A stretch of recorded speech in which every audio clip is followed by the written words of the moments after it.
All right. Hello, my friends, and welcome back to another episode of the Health Detective Podcast by Functional Diagnostic Nutrition. My name is Evan Transu, aka Detective Ev, and I will be your host for today's show. We will actually co-host of today's show, right? I knew I missed some lineup there, but it's like, yes, I will be your co-host for today's show because we have none other than Lucy McKellar with us for another Lunch and Learn, episode number 17 of Lunch and Learn. And considering we haven't been able to do this every week, that's pretty cool. It's like kind of crazy actually how fast time flies, right, Lucy? Right? It's gone so fast. I can't believe we've been doing it for the time that we have. It just feels like it was like a couple of weeks ago. Well, right. And you think like even if we did do it every week perfectly, that would be a minimum of 4 months almost at this point. So kind of nuts. All right. Unfortunately, slash fortunately, because it's coming up very fast, I will not be able to really shout you guys out with a discount for this anymore.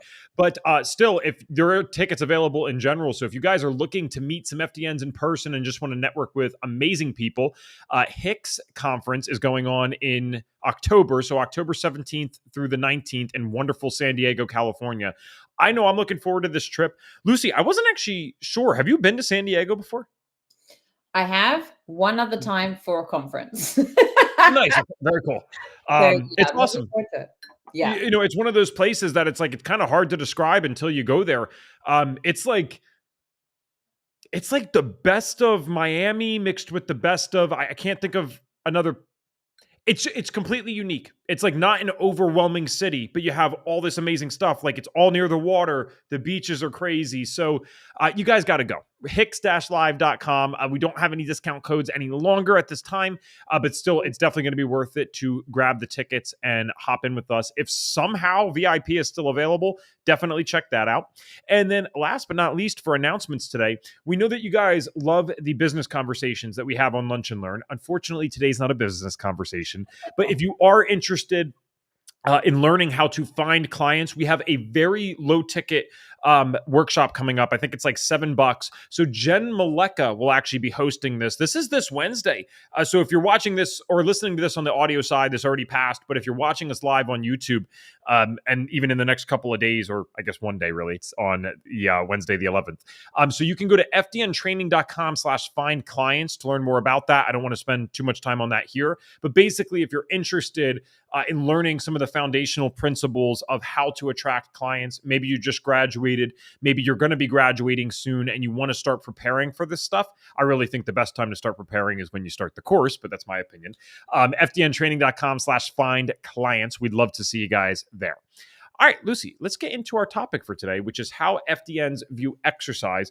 And I would not say this is like our sexiest topic in Lunch and Learn. We know that you guys love diving deep into the labs and all that stuff, but this is still an important principle to understand from the FDN perspective.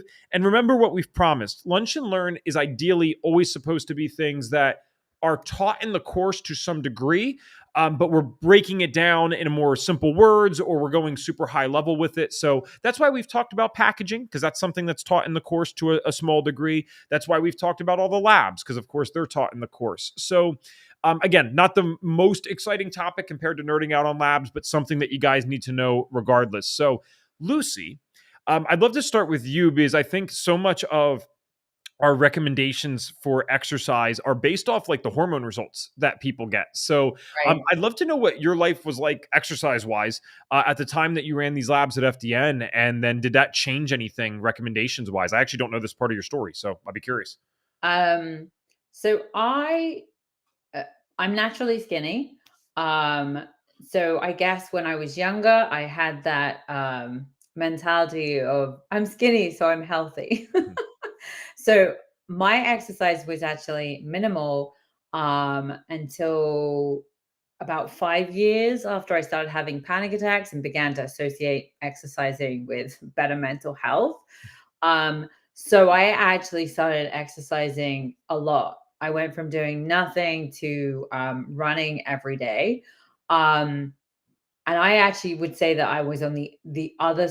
I went from doing like nothing to like under exercising to completely over exercising. It became almost like a crutch as well for me, like mentally, as much as I need to do this for my health and my mental health. So when I ran my labs, I actually ended up reducing the amount that I was exercising by a significant amount.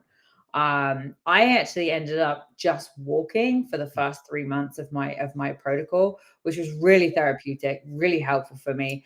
And now I have like for me, a regular exercise schedule where I'm exercising 2 to 3 times a week, which works perfectly for my body. Nice. When I got my hormone results back myself, I was in the exhaustive phase of HPA axis dysfunction. If you guys are new and don't know what that is, check out one of our first episodes where we go over. We'll either say something like hormones or SHP. We would have talked about those, or no, sorry, we did one on HPA axis dysfunction I think specifically. we did, yeah, the Yeah. phases. Yep. So one of our first ones, look that up. And as the name implies, right, exhaustive phase of HPA axis dysfunction, it means that the body, at least from a hormonal and output perspective, is exhausted, right? So I was only 21 at the time. And I know many people don't want to hear that from a 21-year-old that you're exhausted. And I'm not saying that I couldn't do more still at 21 than a 70-year-old in the exhaustive phase. It's not quite an apple to apple comparison, right? It's a little bit different, but nonetheless, the exhaustive phase, what's really happening is it means that you don't have the output to do what you don't have the hormonal output to recover from what you're doing on a daily basis, right? And you've been doing this for a very long time. Otherwise, you wouldn't be in that phase. So I, like you, was very surprised to find from my mentor at the time, Brandon Mole, that he said, because I was super into exercise. I was never like particularly athletic. I wouldn't say I'm not athletic, but I'm not like some gifted person with that. I'm probably in like the 60th percentile at best. And I always did like basketball, probably 2 or 3 times a week for 2 hours at a time. I always have done strength training since I was 16. So like I was always active. And he's like, at this time, I would recommend like giving yourself a full week off and just like walking and stuff. And I'm like, this guy's crazy. I'm like, I'm not doing that. Like I can't do that, right? From a mental health perspective. And sure enough, and I think these things were highly correlated, it was just unbelievably timely. I shattered my foot in basketball. Now, basketball, sports, there are things where people can get injured, but you are a lot more prone to injury when you are not doing so well stress wise in your body. That I can promise you because I got 2 injuries in like a 3-month span. I actually I didn't get the surgery because I didn't want it, but I still permanently have a torn ligament because I fell off my bike too and got injured there. So there's real things that lead to the injuries, right? If I was sitting at home, I would not have gotten injured, but you put your body in a more susceptible state to getting injured when you're dealing with these hormonal issues and the exhaustive phase. So I did the walking thing for just a week and again had a broken foot. So it became very easy to do that. I was more crutches for a week. And Lucy, I felt amazing. Like I was waking up and actually started to have some energy. And it was so undeniably different that I couldn't say that didn't have an impact. I didn't want to believe that, right? I didn't want to believe that's the only thing I had to do, but it absolutely worked. So how long, I'm sorry if you said this, how long do you think it took you for you to notice that the recommendations were working? So I had extreme Herx reactions, like really badly. So for me, it was about 3 months, which Okay. I mean, in the grand scheme of things, is nothing. It's just that I know that I've seen people, feel a huge difference just from doing things like getting their exercise on point in a really short space of time. But as I said, I had really bad Herx reactions, so I was actually a bit of a mess for 3 months. So I actually had no problem following the recommendation of just doing walking. I don't think I physically could have exercised more at that point.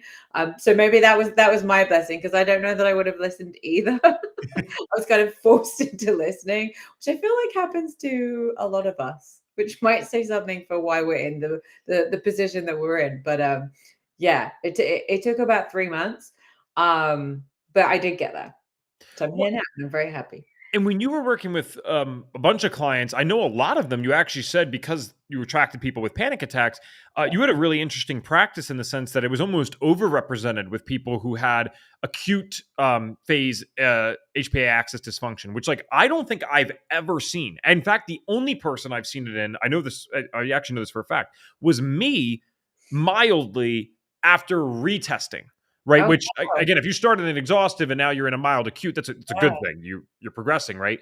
So for your clients, though, I'm kind of thinking like it could go one of two ways. It's not like they can't exercise per se, but clearly they're starting to push it. So did they respond well to your recommendations for them about exercise at that Hit time? and miss.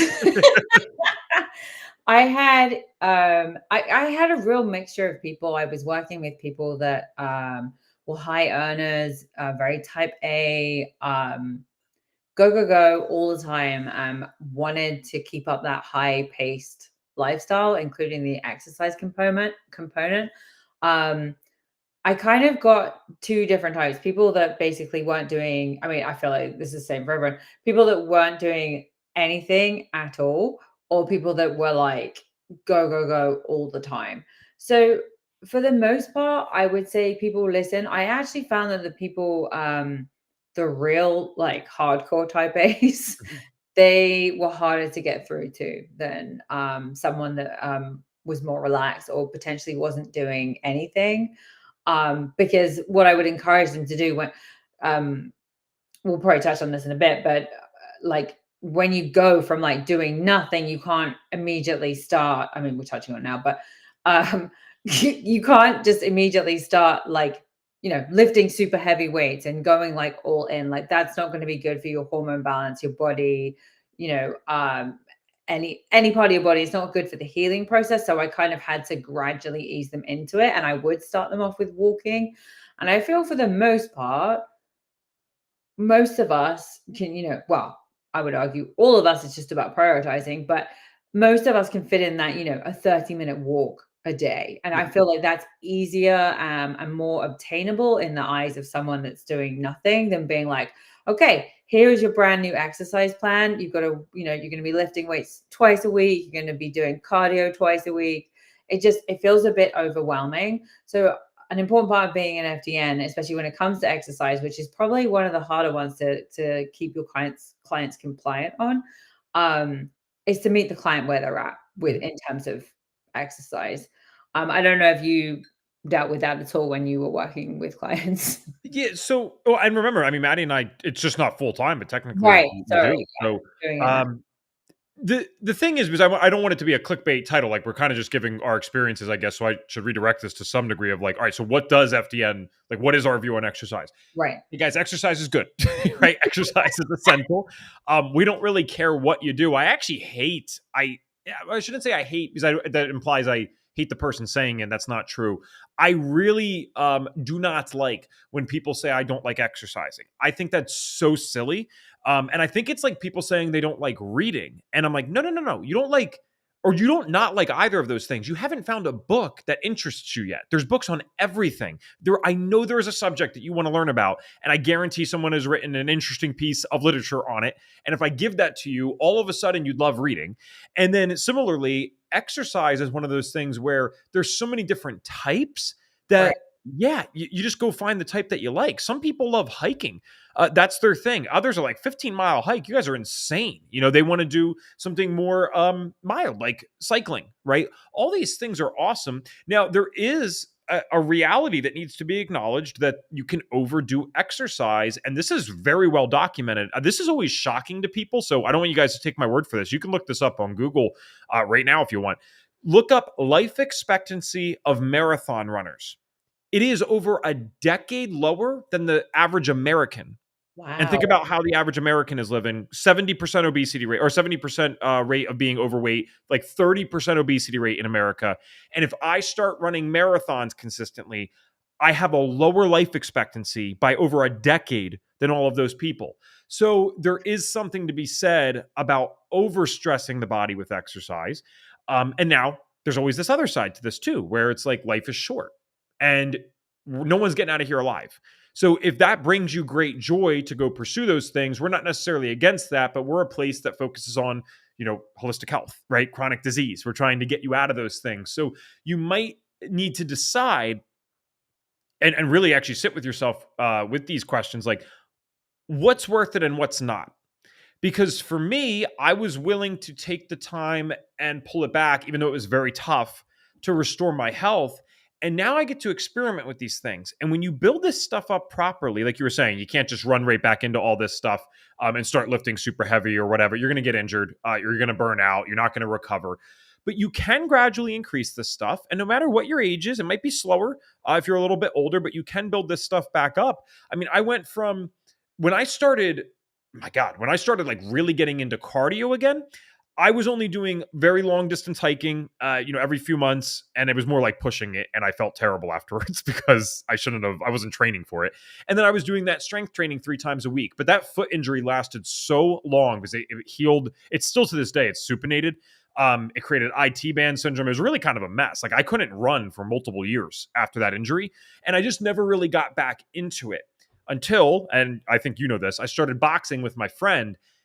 And I never wanted that feeling again because I couldn't get through the session fully.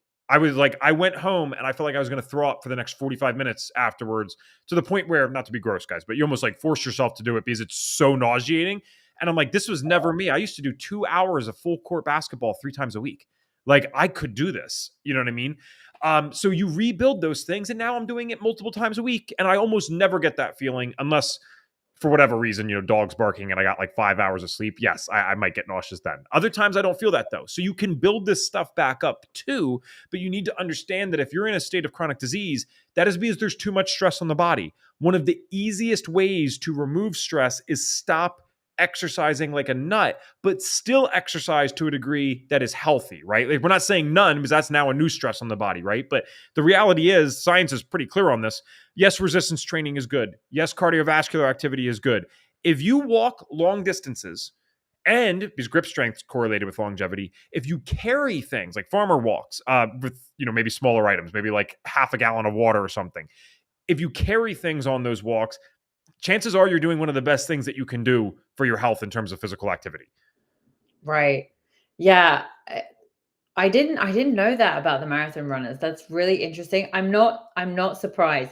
It also makes me worry even more, ultra marathon runners. I've Yep. always been like, how are you guys doing that? Like, I mean, it's a great achievement. I'm not denying that at all. But the stress that must put your body under, I don't know how long they train for. I'm assuming it's a decent amount of time. That's a long run you've got to do consistently. So yeah, that I do get concerned for those people. It is a lot. But yeah, finding that balance is super important. It's we talk about it being good for your health. Like, how is it good for your health? It's good for your whole body. It's good for like your healing journey. It actually helps with your hormone balance.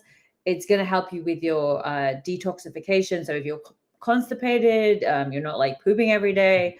It's actually going to help you eliminate those toxins on a daily basis. It's going to improve your digestion, which is going to improve your gut health. Obviously, we've already touched on the impact it has on mental health, and super important one for those that are suffering with that. Yep. And then it's also going to help your energy production. It actually boosts mitochondrial production, which in turn helps with your energy levels. And I think a lot of people will tell themselves, especially when we are not in our best state of health, I'm too tired to exercise. I'm too sick.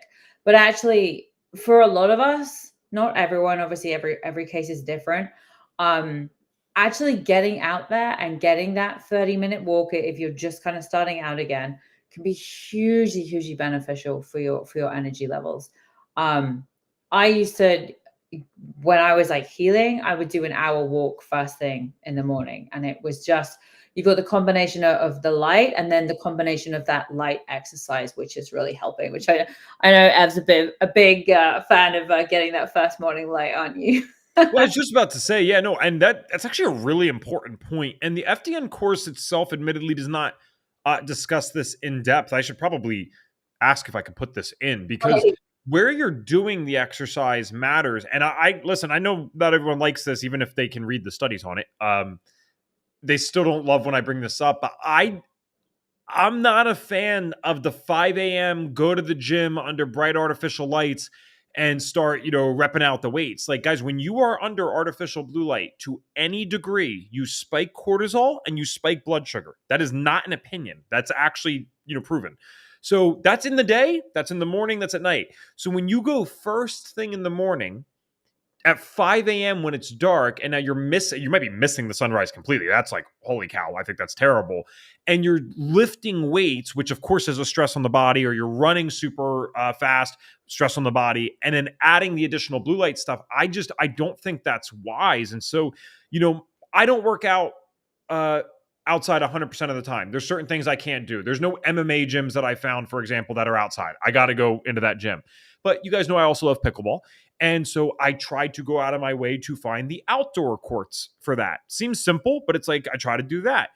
There's many fitness places now. This, of course, is dependent on where you live, but many places in the southern regions of the United States, or I'm sure it's true in Europe as well, that has facilities that allow you to utilize some type of outdoor area. So if you can go lift those weights outside, or you can be running or walking outside, I would love to be able to study people that are doing those things. And I'd love to know about people who lift weights inside their whole life versus people who lift weights outside their whole life, and the differences in health outcomes.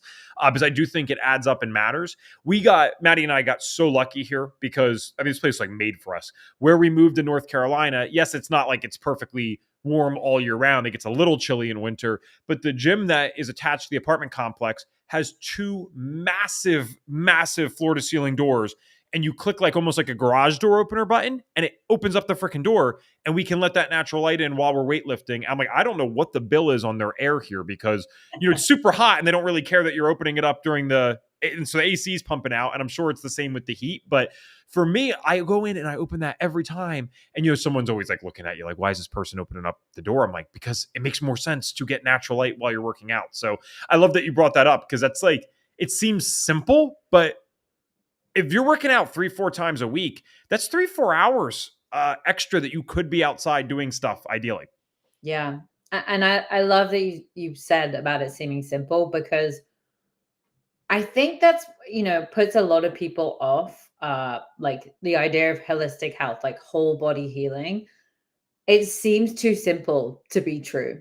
Mhm. And it's not like it really is for a good chunk of the population. If they were just to eat better, reduce their stress, which I understand is a much more complicated topic, but do the exercise, get better sleep, a lot of us would feel like 90% better. Obviously, there are way more complicated cases, and I'm not saying that it's like that for everyone. Unfortunately, some people do have a harder time healing because of complications, and they need to do a lot more work.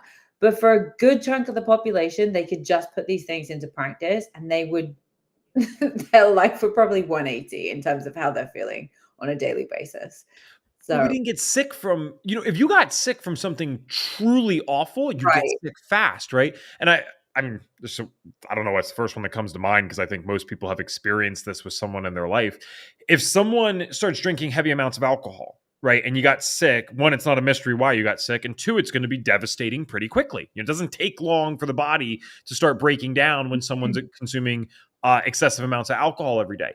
Most of us did not get sick bam, like, rapidly. It was subtle over time. I always say, from 5 to 18, I started adding on these diagnoses and having worsening of symptoms that I already had. That's 13 years that it took to get to a point where I'm like, I really need to do something here. Otherwise, I'm like screwed. That's a long time. So the reason that it took so long is because you were doing simple things wrong, unintentionally usually, for a long period of time. So the same simple things, if they're done correctly, yes, they give more subtle results in the beginning. It's not like your whole life changes overnight. But if you do that simple stuff that Lucy's talking about, that's it. That's the game. It's just who can keep doing these simple things long term. And what's cool is space is becoming much more popularized. I don't like bringing up any sort of political thing on a podcast, because you're always going to have someone loving you and you're going to piss off someone. I'm not bringing this up for a political reason. I'm just saying it's cool to see a popular politician put this in the limelight right now. That's all I'm saying. So the RFK guy, I don't know if you saw this, Lucy, or if you follow him on anything. I thought he was interesting. I followed him long before Yeah. presidential stuff. And he just posted with Dr. Mark Hyman the other day. Like they're Oh, I didn't collaborating see and teaming that. up. I'm like, wow, man, what a time to be alive. Again, you don't have to love any of that. It's not what I'm saying. But the fact that someone like Dr. Mark Hyman is getting that level of publicity, like everyone that's watching this knows who Dr. Mark Hyman is. The vast majority of people have no idea who that is. And he's like the number one podcast in the alternative health space. That's what's so funny. But still, the vast majority of people have no idea who that is. So for that guy to now be put next to such a major political figure, for better or for worse, I'm just like, wow, man, damn, this is awesome. Like this stuff's really spreading. So more people are going to be willing to do these simple things with you is my point. Yeah, no, I think it's, again, politics out of it. Anything that brings that conversation to the forefront, and help people understand things like, well, they're putting in their body, like the chemicals they put in our food, and that health is really important, which sounds stupid to say, but I feel like a lot of us just take it for granted because we're always so busy. I am all for. So yeah, I didn't know that Dr. Mark Hyman had been on with him, so I'm definitely going to be checking that out. That's cool. Yeah, very cool. So, all right, guys, much simpler one today. This is something that we need to address. It wouldn't be complete in this lunch and learn like vision that we have to not mention how FDNs view exercise. So we are still working on the topic for next week, just because I got to talk to Lucy actually about this still. There's definitely going to be some opportunities to collaborate further with Dr. Aaron Gonshore, who we had on doing a lab analysis. So we'll probably be a lot nerdier next week. Let's just put it that way. But we love you guys. Thanks so much for tuning in. And I will personally see you again today at 3:00 Eastern Standard Time, where we are interviewing Jeff Hoyt. And I know that, Lucy, I think you've already gotten to talk to him before, right? Isn't he awesome? He's great. I haven't had him on, but I have had